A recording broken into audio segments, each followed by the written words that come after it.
Okay, okay, Bhaiya. Ram Ram, everyone. Welcome to Enthusiastic Spiritual Series.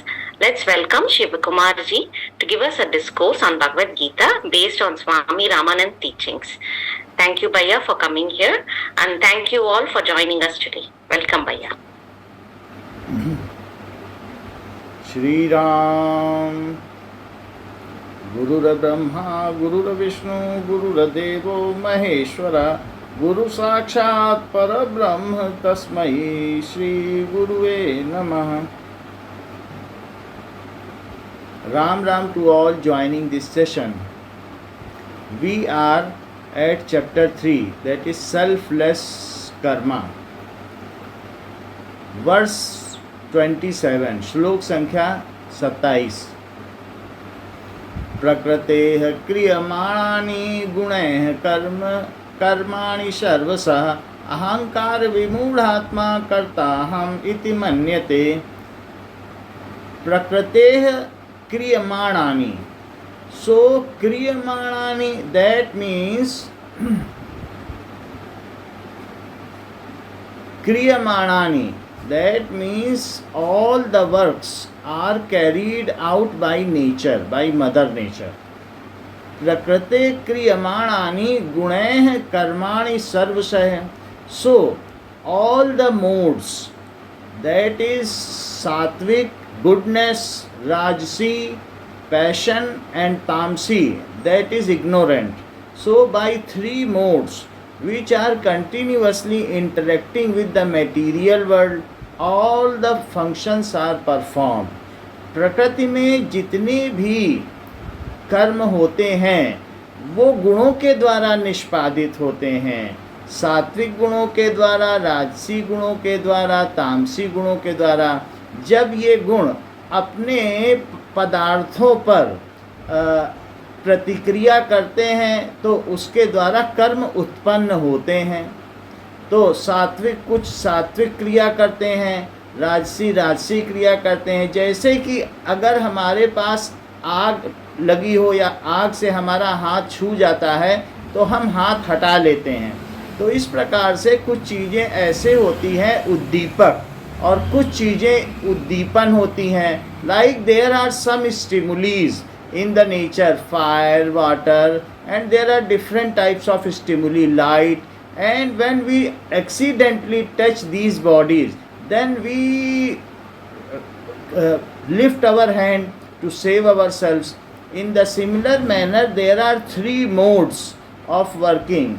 That is, three modes are given to us, and all modes are present in our body in different proportions.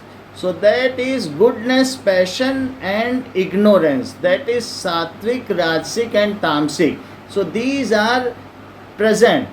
If we see goodness in anybody, that means we are having the proportion of goodness, that is sattvic, in greater amount. If we are seeing the some thing which may sensually please us, then we are having rajasic amount. And if we are blaming others, then it means we are having tamasic amount. जैसे अगर हम किसी में अधिक से अधिक अच्छाई देख पाते हैं, हम सभी लोग सात्विक, राजसिक और तामसिक गुणों के द्वारा बने हुए हैं. जो हमारा शरीर है, हमारा मन है, अगर हम अच्छे गुण देख पाते हैं दूसरों में तो हमारे में सत्व की अधिकता है, सात्विकता की. यदि हमको चीज़ें, खाने पीने की चीज़ें आनंदित करती हैं या जो इंद्रियों के भोग के साधन हैं, अच्छा सुनना चाहते हैं, खाना चाहते हैं, आराम करना चाहते हैं, जैसा राजा लोग चाहते हों, तो उसे कहेंगे राजसी गुण. आराम की चीज़ें, आनंद की चीज़ें पसंद आती हों. और यदि हम दूसरों में बुराइयां देखते हैं, कमियां देखते हैं या हानि पहुंचाने का विचार रखते हैं, तो इसका मतलब है कि हमारे अंदर तामसी गुणों की अधिकता है. So the different modes are present in our body in varied proportion, and all the actions are performed spontaneously and automatically by three modes. प्रकृतेः क्रियमाणानि गुणैः कर्माणि सर्वशः अहंकार विमूढ़ात्मा. The person who is infested by egoism The person who is thinking that I am only doing work, not these gunas doing work, that is sattvic, rajasic and tamasic work. It is not the interaction of these with the material world, and I am doing work. Then kartaham iti manyate, then that person is thinking that I am doing work and it is not by them. So the person who is infested with egoism thinks that I am doing and not these are doing. जो व्यक्ति अहंकार से प्रेरित है, अहंकार से भरा हुआ है, वो ऐसे मानता है कि मैं ही ये कर रहा हूँ और गुणों में नहीं बरत रहे हैं। तो जैसे हमारा सात्विक गुण किसी के सात्विक गुण को पहचान सकता है, राजसिक गुण उन्हीं चीज़ों पे जा सकता है जो आनंद की चीज़ें हैं, और तामसी है, अगर हमें तामसी गुण क्या दिखता है तो दूसरों की बुराइयां देखेंगे, उसके तामसी तत्व को पहचानेंगे। लेकिन जो अहंकारी व्यक्ति है, जिसमें इस बात का बोध नहीं हुआ है कि मैं आत्मा हूँ और मैं शरीर हूँ, मैं मन हूँ, मैं इंद्रियाँ हूँ, जो इस प्रकार से जानकर बैठा हुआ है, वह व्यक्ति स्वयं को ही कर्ता मानता है। जैसे कि like the horses are controlled by charioteer, however if some horse is misled or misguided or misdirected, then the charioteer is to be blamed. If charioteer is thinking that I am doing, so in the similar manner the person is thinking that I am doing the work and it is the my boastfulness, ये मेरी तारीफ है कि मैं ये कर पाया, वो कर पाया, मैंने ये किया, मैंने वो किया। However, we should be free from doership and always think that the guna guneshu vartante, गुण ही गुणों में बरत रहे हैं। It is the three modes which are ultimately participating in all kinds of work, and soul is free from all this. So Lord Krishna is telling here that ignorant person is thinking karta ham iti manyate, thinks that the person is doing work. Literal meaning is while actions are being done in every way by the gunas, that is qualities of nature. So this mother nature has three qualities, that is sattvic qualities, rajasic qualities and tamasic qualities. That is goodness, that is passion, and third one is ignorance. So three qualities are also present. This mother nature and this body and senses are also part of mother nature. हमारे शरीर, इंद्रियां, ये भी तो इस प्रकृति के ही हिस्से हैं, इनको हमने इसी प्रकृति से लिया है। इसमें जो भी क्षिति, जल, पावक, गगन और समीर का तत्व है, वो इस प्रकृति से ही लिया गया है और इस प्रकृति को ही वापस हो जाएगा। तो जो प्रकृति में है वही हम में भी है, तो वो उससे व्यापार करेगा ही करेगा। जो तत्व जिसका होता है वो उसी में बरतता है। तो हमारे अंदर के जो तीन गुण हैं वो इन्हीं प्रकृति से लिए गए हैं और इनमें वो अलग अलग तरीके से बरतते हैं। सभी मनुष्य भी प्रकृति के हैं तो उनमें भी ये गुण है, तो हमारे गुण परस्पर भी एक दूसरे से वैसे ही बरतते हैं और इससे क्रिया उत्पन्न होती है। उसमें हमारा कहीं योगदान नहीं है। लेकिन जो विमूढ़ आत्मा है, जो अहंकारी व्यक्ति है, अज्ञानी व्यक्ति है, वो ये मान बैठता है कि मैं ये कर रहा हूँ, मैंने किसी को दुख दिया, मैंने किसी को सुख दिया, मैंने किसी चीज़ का भोग किया। However, it is not the truth. It is not the truth. We are thinking, we are doing, and the three modes or the three qualities which are extracted or it is introduced in us by this mother nature, and these are interacting with each other, and we are the soul, and we should think that we are not doer.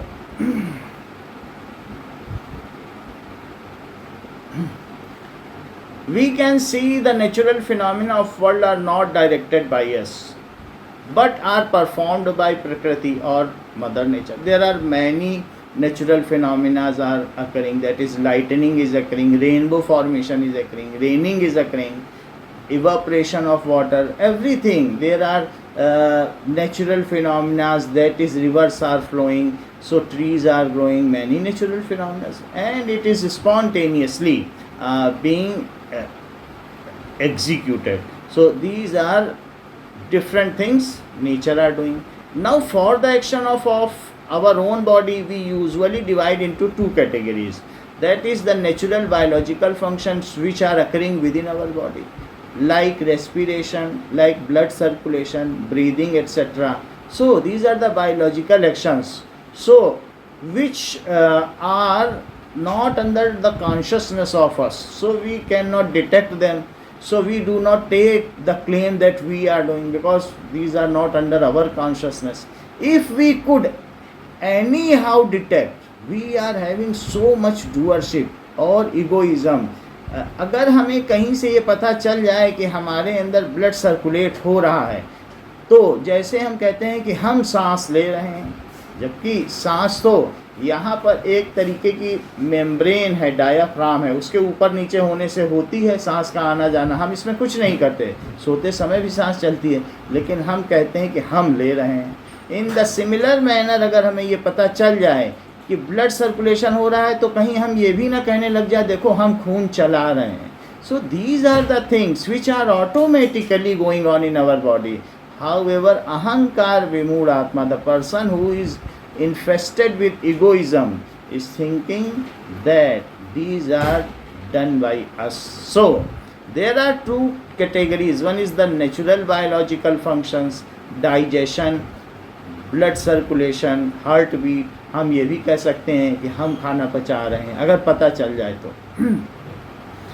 which do not consciously executed by us but naturally occurring, and other actions which are intelligently or by thought process are occurring, like speaking, thinking, dancing or working. So both these categories are performed by body, mind, senses, interaction with the nature. So these things are performed by the interaction, because body, senses, mind and these material world, these are apara prakriti. So these, there are, one is the energy and other is the material world. So God has subdivided into two categories, para prakriti, apara prakriti. That is, one is energy, that is soul, and other are the mind, body, senses and this material world.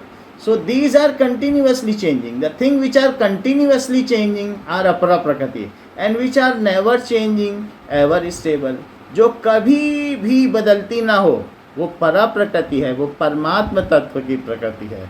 वो, उसके लिए समय नहीं है, समय करके कोई dimension नहीं है. वो हमेशा नित्य सर्वगतः स्थाणु, वो हमेशा से है, सभी जगह जा सकती है और स्थायी है. तो वो परा प्रकृति हुई. और अपरा जो लगातार, the things which are not eternal, it is ephemeral, जो क्षण भंगुर है और निरंतर बदलने वाली है, जैसे कि मन, बुद्धि, शरीर, ये सारी चीज़ें और ये पूरा संसार, ये अपरा प्रकृति है. हमने इसको संसार से ही लिया है और संसार को ही वापस भी कर देते हैं. सो both these categories of works are performed by the mind, body, senses mechanism. This is also true that while doing these activities, we continuously exchanging the material things from this nature. We are taking oxygen, we are giving carbon dioxide, we are taking water, food from this nature only. So we are continuously exchanging things with external world, because our body itself is made from these. So all the parts of this mechanism are made from prakriti or material energy, and which consist of this nature itself is changing. So what does this indicate? That this prakriti, this mother nature itself has a kind of energy by which there is a transformation takes place. So how this transformation takes place?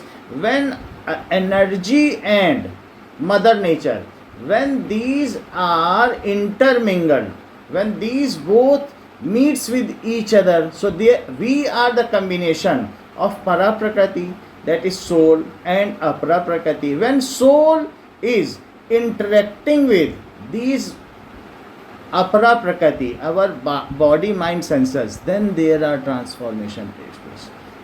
Lot of transformation takes place in this world, because everywhere the energy is proliferating, everywhere soul is infested with आत्मा, सर्व जगह सर्वव्यापी है, छोटे छोटे bacteria जगह जगह कार्य कर रहे हैं, और इसलिए परिवर्तन लगातार होते जा रहे हैं। ऊर्जा व्याप्त है, ऊर्जा कार्य कर रही है, कई जगह ऊर्जा से परिवर्तन होते जा रहे हैं, ताप से परिवर्तन होते जा रहे हैं, बदलाव होता जाता है, लकड़ी कोयले में बदल जाती है। सो यहाँ पर प्रकृति और ऊर्जा का जब मिलाप होता है, when there is the fusion of energy and material world, ये दोनों ही भगवान के पुत्र हैं, भगवान की शक्तियाँ हैं।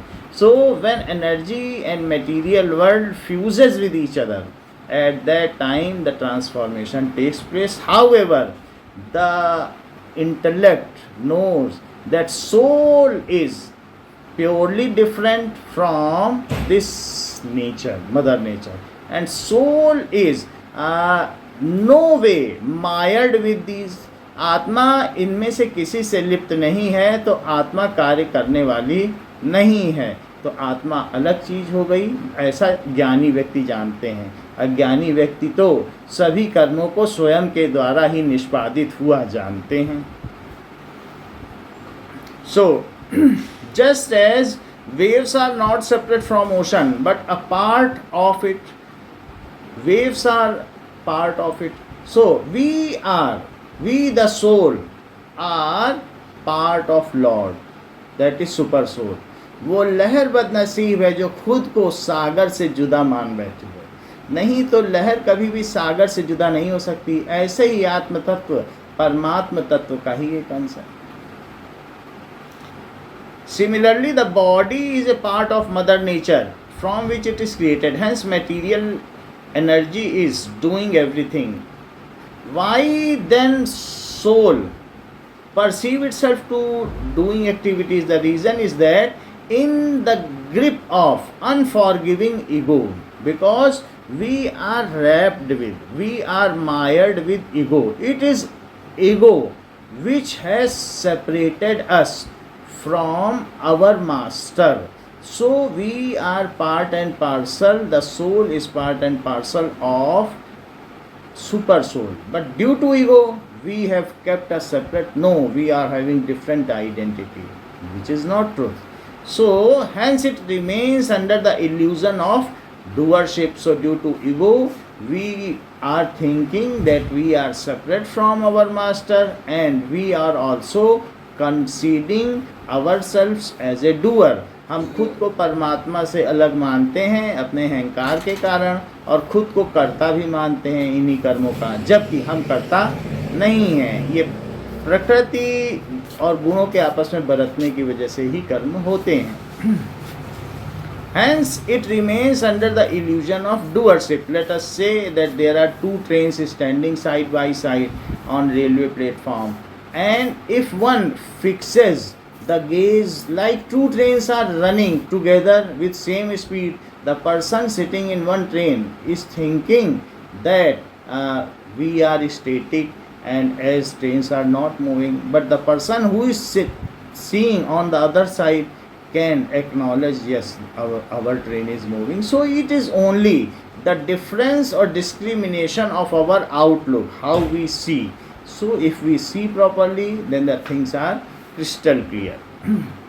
So the immobile soul identified with the mobility of Prakriti, it perceives itself as a doer of action। Our soul is immobile, but the nature, mother nature, is ever changing। So at certain times the soul, under the curtain of ego, may judge that I am doing। प्रकृति लगातार बदलती जा रही है, ऐसे में जो हमारी स्थायी आत्मा है वो कभी कभी अहंकार के पर्दे में ये समझ बैठती है कि मैं ही ये सब कर रहा हूँ, जबकि ये सत्य नहीं है। ये हमारे अज्ञानता का पर्दा है जिसकी वजह से हम ऐसा समझते हैं।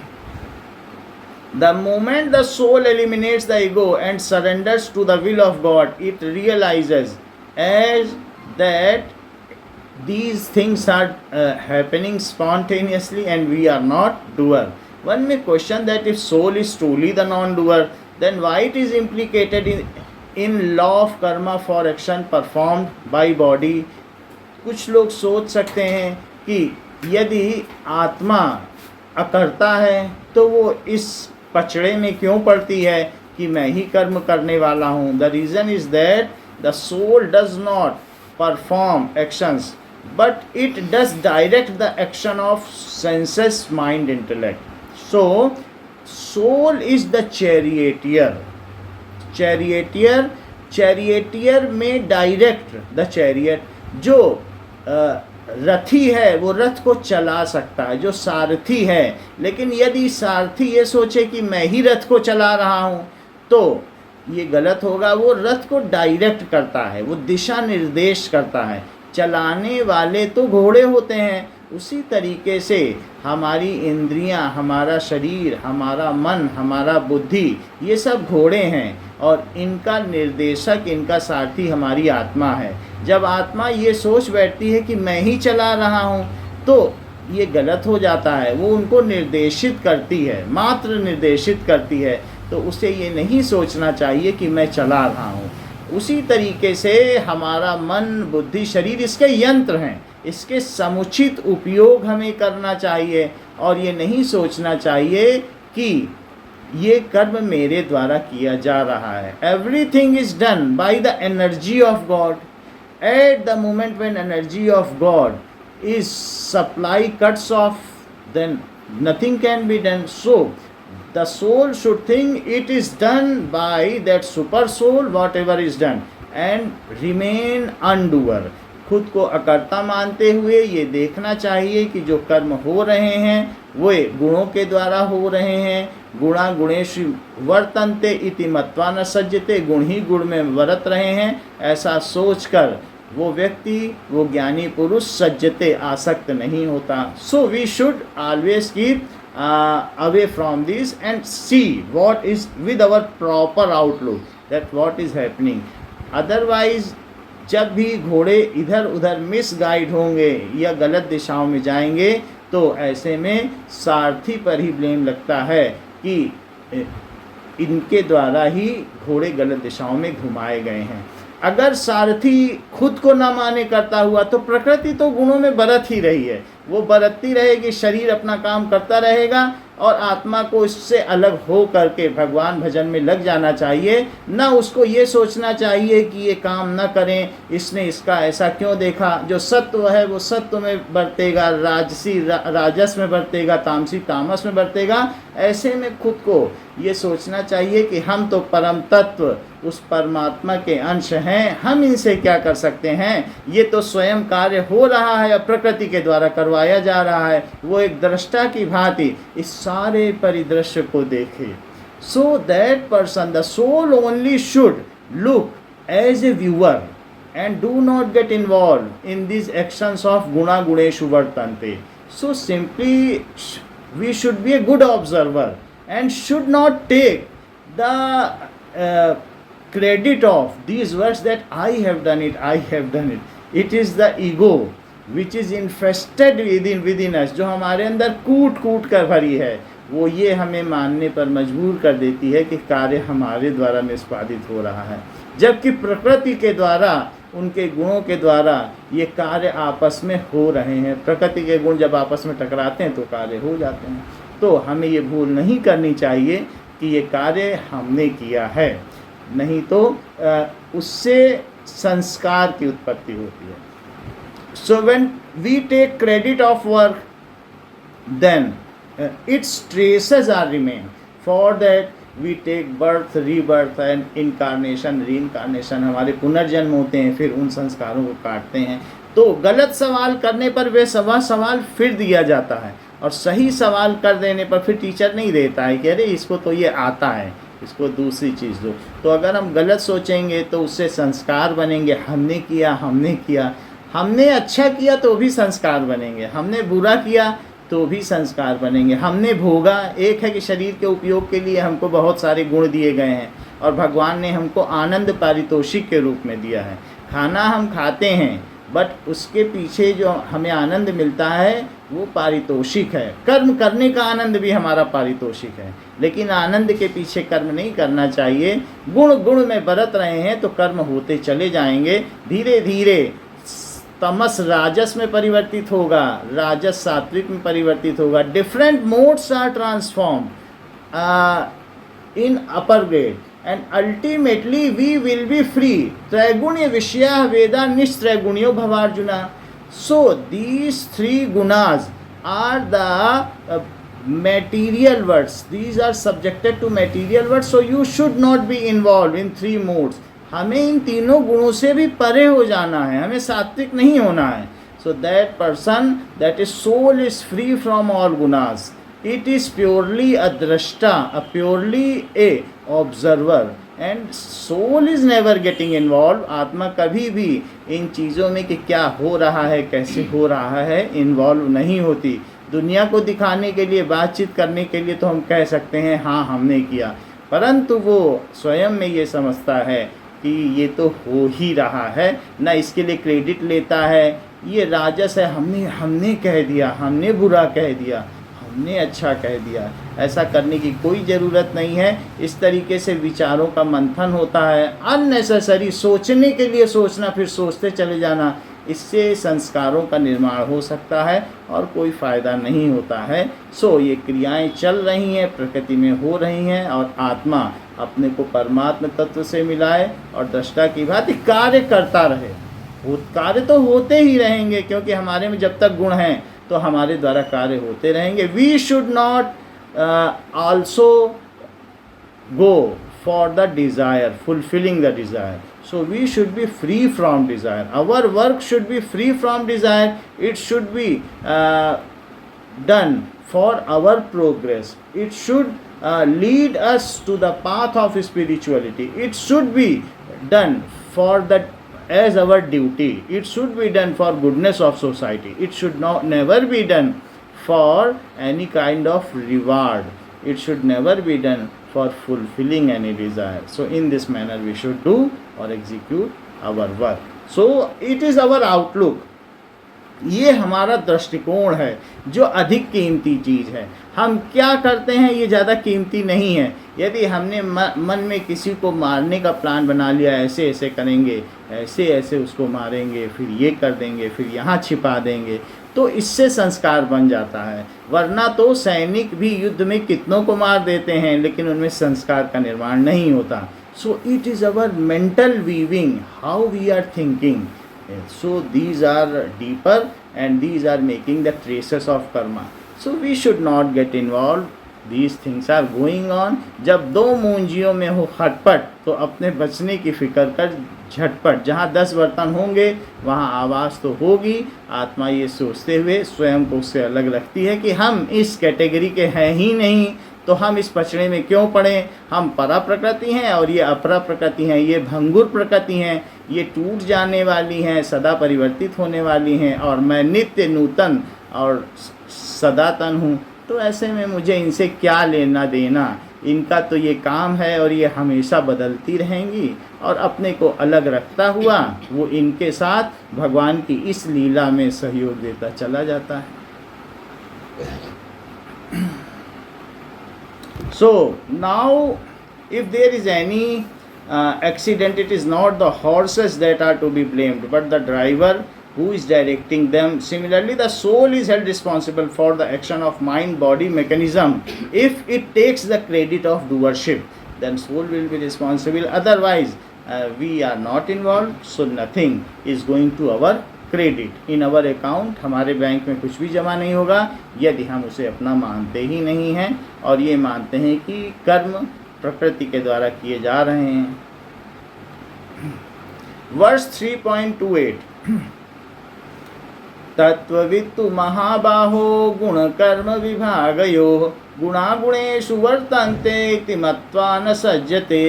तत्ववित्तु महाबाहो.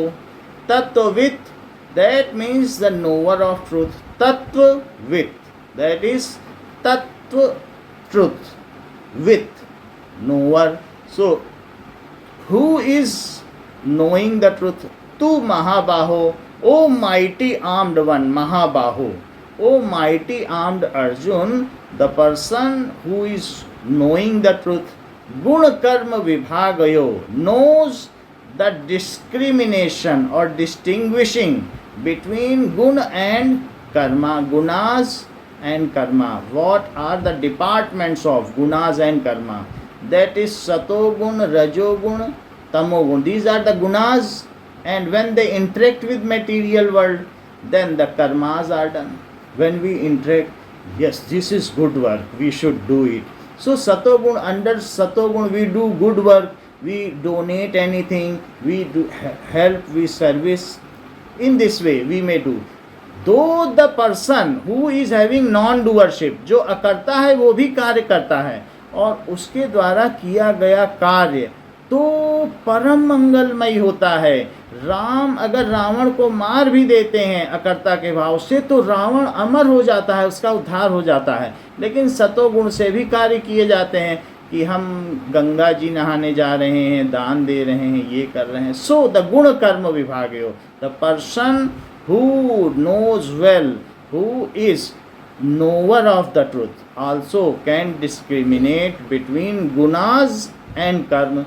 Different gunas are there and the gunas are interacting. Satogun is interacting with satogun, rajogun is interacting with rajogun, and tamogun is interacting with tamogun, and by that the wrong person is doing the work, wrong work, as he observes only evil everywhere. तो जो तमोगुण वाला है, जिसमें तमोगुण की अधिकता है, वो बुराई ही बुराई देखेगा और उसके कर्म बुरे ही होंगे. सतोगुण वाला अच्छाई ही अच्छाई देखेगा और अच्छे ही अच्छे कर्म होंगे, लेकिन वो ये मानेगा कि मैंने अच्छे कर्म किए. रजोगुण वाला वो आनंद की चीज़ें देखेगा, ये मिल जाए, ये मिल जाए, अच्छा मकान मिल जाए, अच्छी पत्नी मिल जाए, अच्छा पति मिल जाए और खाने पीने की सभी अच्छे साधन सुविधाएं मिल जाए. वे आनंद की चीज़ें ज़्यादा देखता है और ये भी कहता है कि मैंने इन सबको इकट्ठा किया है अपनी कई पीढ़ियों के लिए. तो हमें इन सब से जो आत्मा है वो परतत्व है, इन सब से अलग रख के ये देखना चाहिए.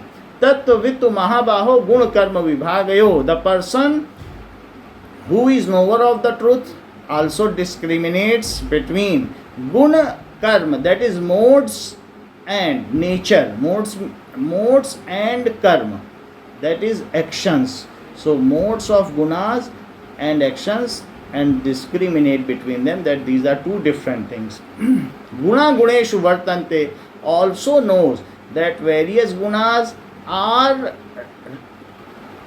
interacting with their respective gunas. It can never happen that sattvic gun may interact with tamo gun. A saint never interacts with, एक पर्सन जो साधु प्रकृति का है वो कभी भी किसी के बुराई से मतलब भी नहीं रखेगा, उसे कुछ लेना देना नहीं, बोल के भी चले जाओ, क्योंकि उसमें उस तत्व की अधिकता नहीं है. थोड़ा बहुत रख ले तो रख ले, तो जो जैसा गुण है वो उसी में ही बरतता है.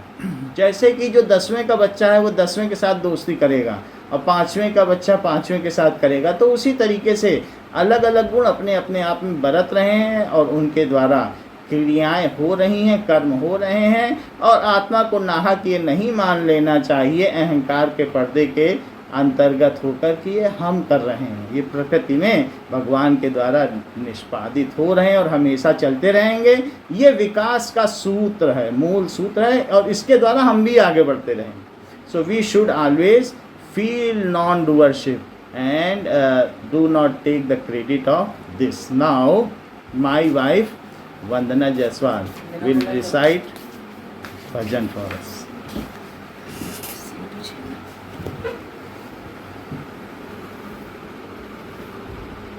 राम राम श्री राम.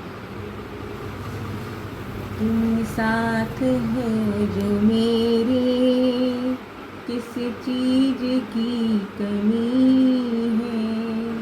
तुम साथ हो जो मेरे, किस चीज की कमी है.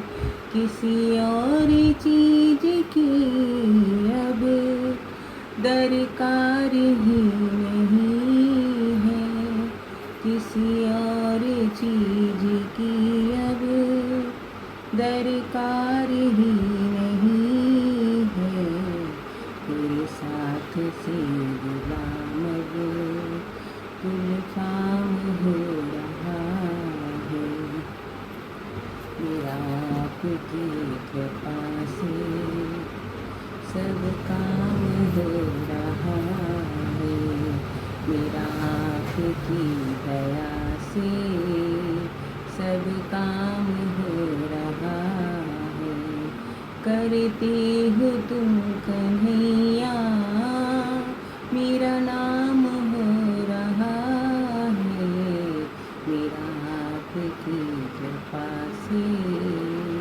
सब काम हो रहा है मैं तो नहीं हूँ काबिल तेरा पार कैसे पाऊँ मैं तो नहीं हूँ काबिल तेरा पार कैसे पाऊँ टूटी हुई वाणी से गुणगान कैसे गाऊँ टूटी हुई वाणी से गुणगान कैसे गाऊँ तेरी प्रेरणा से ही सब ये कमाल हो रहा है मेरा आपकी कृपा से सब काम हो रहा है करते हो तुम कन्हैया मेरा नाम हो रहा है मेरा आपकी दया से सब काम हो रहा है तूफान आंधियों में तुमने ही मुझको थामा तूफान आंधियों में तुमने ही मुझको थामा तुम कृष्ण बन के आए जब मैं बना सुदामा तुम कृष्ण बन के आए जब मैं बना सुदामा तेरे करम से अभी सरेआम हो रहा है मेरा आपकी कृपा से सब काम हो रहा है मेरा आपकी दया से सब काम हो रहा है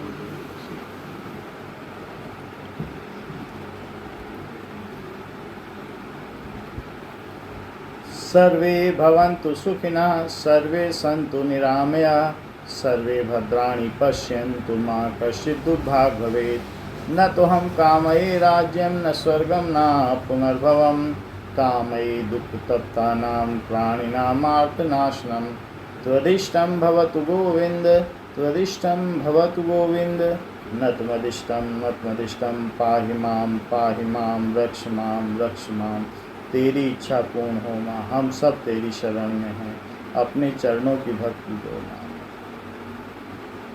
श्री राम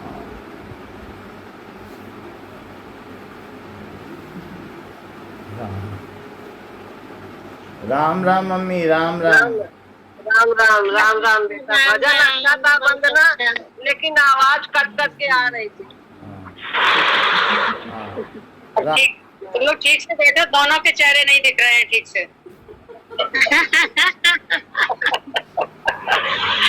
राम राम बहुत बहुत प्यारा आशीर्वाद तो अच्छा लग रहा है अभी शिव कुमार थोड़ा और सर के हाँ अब सही है चलिए महाराज जगह होगी तो इतने में तो आप आएंगे फोन में जगह कम है दीदी राम राम चरण स्पर्श राम राम राम राम राम राम आशीर्वाद राम राम राम राम नमस्ते धन्यवाद राम राम राम राम राम राम गीता, राम राम प्रिया बहन, राम राम। और में दिल में जगह बहुत है। हाँ, बहुत अच्छा राम राम बेटा, प्रवचन था, भजन था। थोड़ा और वंदना पास बैठती तो आवाज ठीक से आती। अच्छा राम लगा। राम बहुत अच्छा राम राम समझाया। कुसुम, Ram Ram Ram Ram. Ram Ram. Thank you, Bhaiya, for the wonderful discourse, and Vandana ji, thank you for the beautiful bhajan. Thank you all for joining today. Ram Ram. Ram Ram Ram. Ram Ram. दीदी जी को राम राम। राम राम राम राम। राम राम।